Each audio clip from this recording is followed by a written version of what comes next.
Greetings, everybody. After a couple of days today, I thought we will do chapter 26 of Sri Kantha Puranam. Chapter 26 is a rather long chapter, and you will realize that this chapter might not have any direct link to Kantha Puranam, but please bear with me. After finishing the chapter, when we move on, then you will realize what is the relevance of this chapter. This chapter's title, chapter 26, the title is Siranjeevi Markandeyan. I don't know whether any of you have heard of Markandeyan. He is supposed to be ever young and has defeated death. He is supposed to have no death, and we will see how that comes about. In a place called Kadagam, there was a Brahmin. His name was Kuchagan. This Brahmin, after many years, got a son, and his name was Kausigan. This Kausigan was a very pious, very intelligent young man. During his bachelorhood, we call it brahmacharya, he did all his duties very well. Finally, he decided to go into deep meditation. So he left the house, went into the forest, found a suitable place, and started his very arduous meditation. He was totally involved in the meditation. Time went by, and he just sat there for years. Now, in the forest, there were many animals like bears and tigers. These animals, when they passed by Kausigan, who was seated in meditation, they rubbed against him. When they felt itch in the skin, they treated him like a rock and rubbed against him. But he was completely lost to the world. He was so deeply engrossed in his meditation, he didn't realize what was happening around him. Finally, Vishnu decided to appear in front of him and bless him. So Vishnu appeared in front of him and very lovingly called, Kausiga, your meditation is indeed very moving. Now, all your karmas of the past are gone because of your meditation. Now, you can stop your meditation, go back to your family. And before that, Vishnu told him, because of all the animals treated you like a stone and rubbed against you, henceforth you will be known as Markandeyan. His real name is Kausigan, but you will be known as Markandeyan. With that, he came back home and narrated to his father what had happened. And of course, Kuchagan was so pleased, that the son's meditation has resulted in him getting direct darshan of Lord Vishnu. And so the father told him, okay, now that you have completed everything that you're supposed to do during your brahmacharya period, it's time for you to get married and settle down. But the son told, father, I've put in so much effort meditating. I don't want to get married and go into family life. I want to continue as a sage and dedicate the rest of my life towards my spiritual activities. But the father told him, no, you can't do that. Whatever you have done henceforth is fine, but a man has a lot of responsibilities. One of the responsibilities is entering into family life, to become a grahastha, get married, because it's not just for pleasure you get married. It is a great responsibility. Through marriage, you will be serving your ancestors.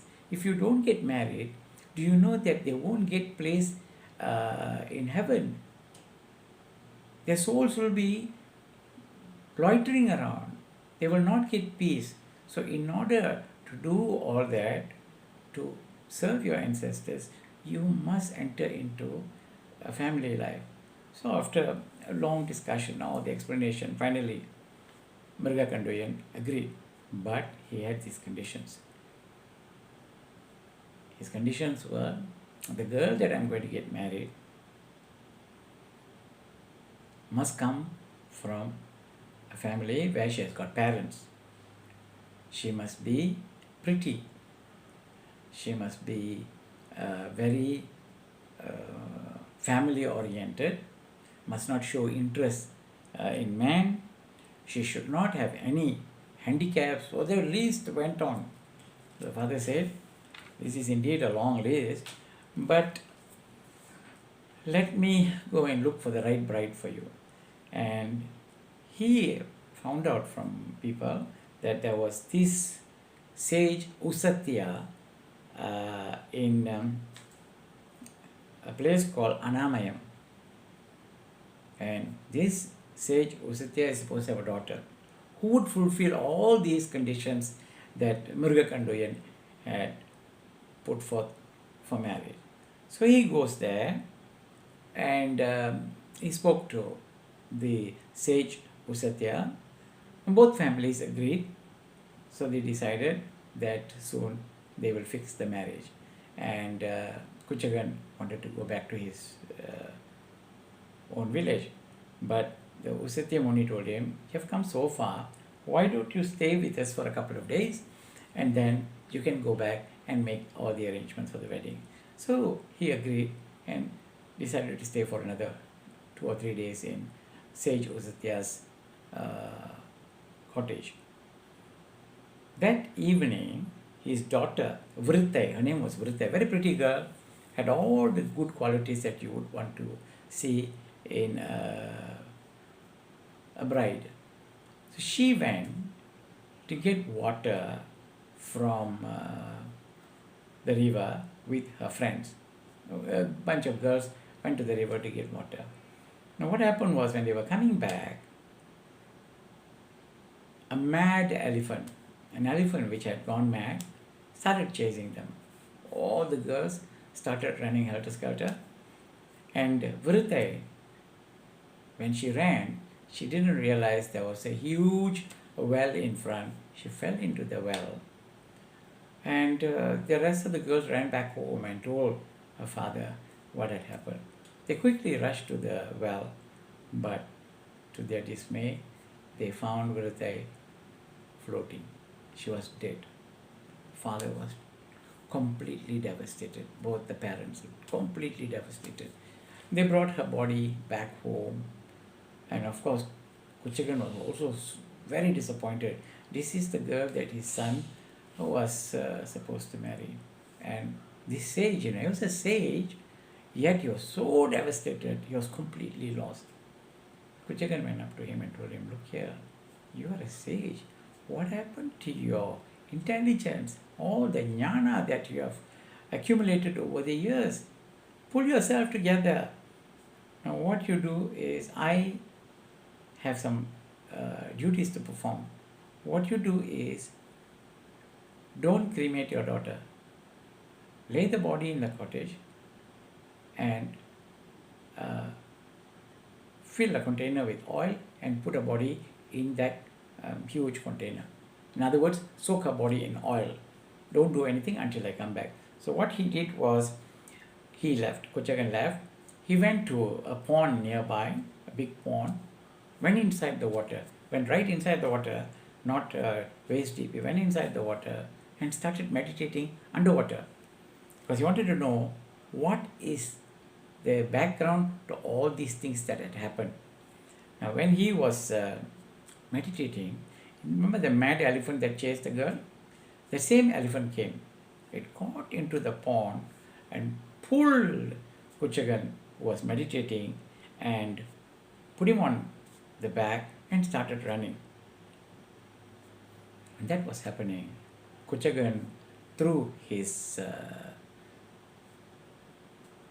he has meditated many years, and with that he had this ability of seeing things that normal human beings cannot see. He wanted to see why is this elephant behaving like this, and this is what he found out. In the Kalinga kingdom, there was a township called Haripuram. There was a merchant called Devadattan, businessman, and he had a son called Dharmadattan. Devadattan's son, Dharmadattan. So in due course, this family was very well known. Everybody knew the family. He was a philanthropist, giving a lot of aid to poor people and so on. And his business was doing very well, so everybody knew him. Now, one day, both the parents, they had attained the time for them to leave the mortal coil, so they both passed away. But the son couldn't take their parting. He was so saddened, he refused to come out of the house. He was completely locked up in the house, he refused to enter into his business and all that, and he was just brooding over his loss. Then one day, an alchemist, these are the guys who deal with chemicals. Alchemist came to the house, and told him, "Look here, I can teach you something that will help you a great deal. I have the ability to turn iron into gold," because he's an alchemist. Iron into gold. Now, but before that, I need you to bring all the gold that you have in the house for me to work on. That is the base. From that only we can turn the rest of the other metals into gold. So this guy, Devadattan, went and got all the gold in the house, brought it to him. This alchemist laughed at him. He said, "I thought you were a big businessman. Is this all you have? This is definitely insufficient." So Devadattan apologized and he said, "I have property which I can sell, and I will turn everything into gold and bring to you." And that's exactly what he did. He sold all his property, collected the money, went and bought gold and brought to this guy. And what this guy did was he got a big pot, put all the gold in it, set fire, started melting it. And he was reciting all kinds of mantras. This went on for many, many hours. After that, he called him and handed the pot over to him. I told him, "What I want you to do is put this pot back on the fire, start melting it, continue. I will be away for 3 days. On the 4th day, I will come back. Then I will turn all that you want into gold." And he left. Now, before that, this skimming, scams only not now, even those days there are fellas like this. What he did was he took all the gold, he hid it already. So what was in the pot was not gold. It was just ordinary iron, that's all. But it was covered, so Devadattan didn't know. 3 days passed by. On the 4th day, nothing happened. The guy never came back. Devadattan was so devastated that sorrow killed him. He died. See, he has not only lost all his property, but because of his greed, he also lost all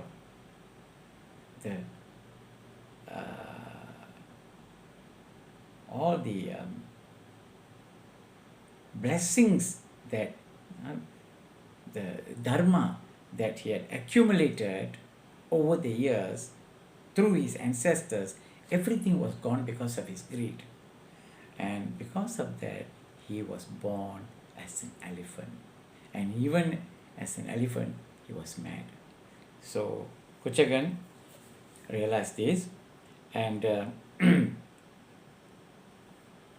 he took pity on this elephant, Devadatta, who was born as an elephant, took pity on him. And using his spiritual ability, he released him from this curse and made sure that the elephant gets released from its suffering. Then after that, this Devadatta immediately turned to his original self and thanked Kuchagan for what he had done and left. Now, Kuchagan then went back to the pond and continued his meditation. Very, very fervently he was meditating, and Dharmarajan, Yamadharmarajan, appeared in front of him and asked him, "I'm pleased with your meditation, now what do you want?" And Kuchagan told him what had happened to this girl. That girl was supposed to marry my son, Markandeyan.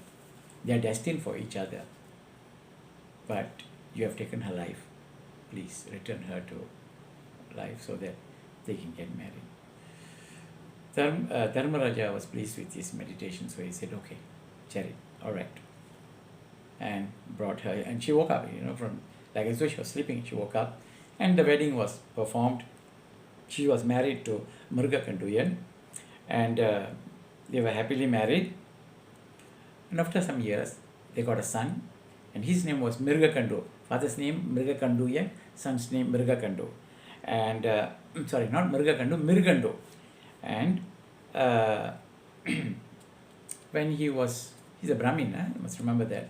So when he was 6 years old, the Brahmins have this tradition of doing the Punul Kalyanam, where they wear for them that string, Punul.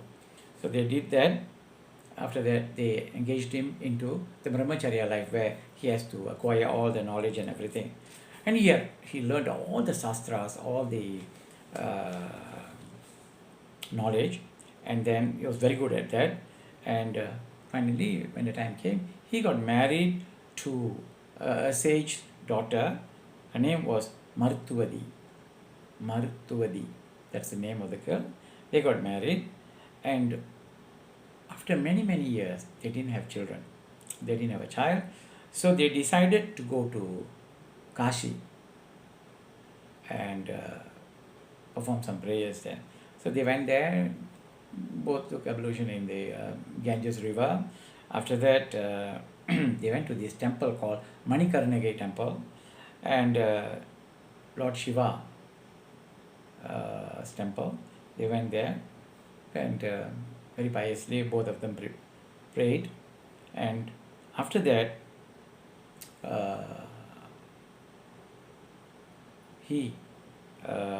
Mrigandu went into a very deep meditation.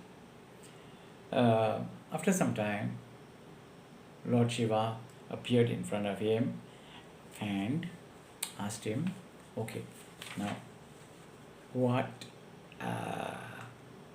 do you want? What is the purpose of your deep meditation?" And he told him that we have been married for some time, we don't have a child, please bless us with a son. Lord Shiva asked him, "Okay, I can bless you with a son, but you have to decide. I can give you a son who would be blind, deaf, mute, handicapped, but he will live for 100 years. On the other hand, I can give you a son who will be very intelligent, very handsome. He will acquire all the knowledge, but he will only live up to 16 years of age. After 16, he will die. So the choice is yours."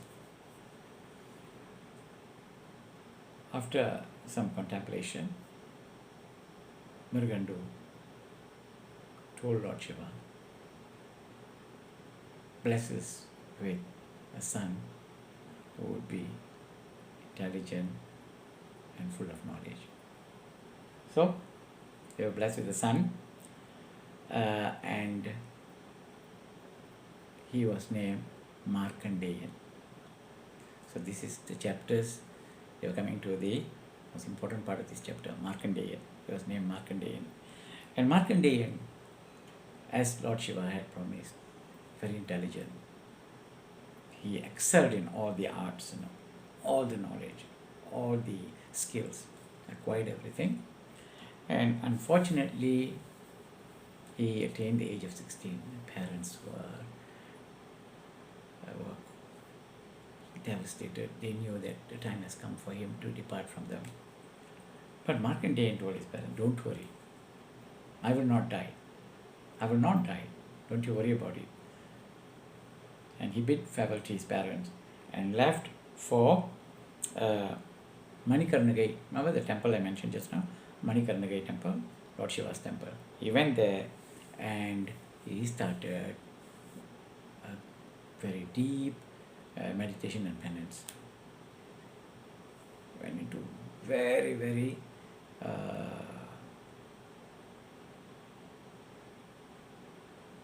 deep meditation. And during that time, Yamadharmaraja sent his assistants, go and bring Markandeyan. Time for him to leave his body. So they went there and they wanted to bring him back. But Markandeyan told them, no way, I'm not coming. He held on to the Sivalingam and he said, no, you cannot touch me. I belong to Lord Shiva. You cannot touch me. You will not be able to take me. So they didn't know what to do. They went back and told Yamadharmaraja, we can't even go near him. He looks like a mad fella who refuses to let go of Shivalinga and they're scared. We feel that something was stopping us from going near him. Yamadharmaraja laughed and he said, okay, never mind, let me go. And he came and we told him, son, the time has come. Your lifespan is only 16 years. You have attained it. Now it's time for you to come with me. And Markandeyan said, no, I will not part from Lord Shiva. And he started crying. He was pleading with Lord Shiva, Lord, do something. And Lord Shiva appeared in front of him, in front of Yamadharmaraja. But before that, Yamadharmaraja told something. Now this is very important for us who are reading Kantha Puranam. What he said was, son, death comes to everybody. I am no exception. I might be the lord of death, Yamadharmaraja, but I too have my time. When my time comes, I too will have to leave. There is no exception. That is the law of the Lord Shiva. So, please, you have to come. And that's when he starts pleading with Lord Shiva. And then Yaman becomes very angry. He has got this pasakaire, like a lasso which he throws. He was so angry. He threw it with all his might at Markandeyan. That's when Lord Shiva appeared, stopped it, and told Yamadharmaraja, don't you dare touch my devotees. And his final words to Yamadharmaraja, my devotees who believe in me so strongly that they belong to me, I will not allow you or anybody to touch them. And Yamadharmaraja said, no. He was defiant. He said, no, this is my duty. I have to my duty. So, as usual, Lord Shiva got very angry and completely burned him. Dead. Yamadharmaraja was dead. And Lord Shiva told Markandeyan, you have no death. You will be like this forever. blessed him with that, and Lord Shiva left. But after that, a huge problem came up. People were not dying. Yamadharmaraja is no more. So no one was dying. And the earth was becoming heavier and heavier because there were no deaths. So Brahma and the rest of the devas went to Lord Shiva and told him, you have to do something. You have to reverse this. And Lord Shiva decided to bring Yamadharmaraja back to life. So with that, our chapter 26 ends. Now when we go into chapter 27 and onwards, you will realize the relevance of this chapter 26. With that, thank you all. Good night.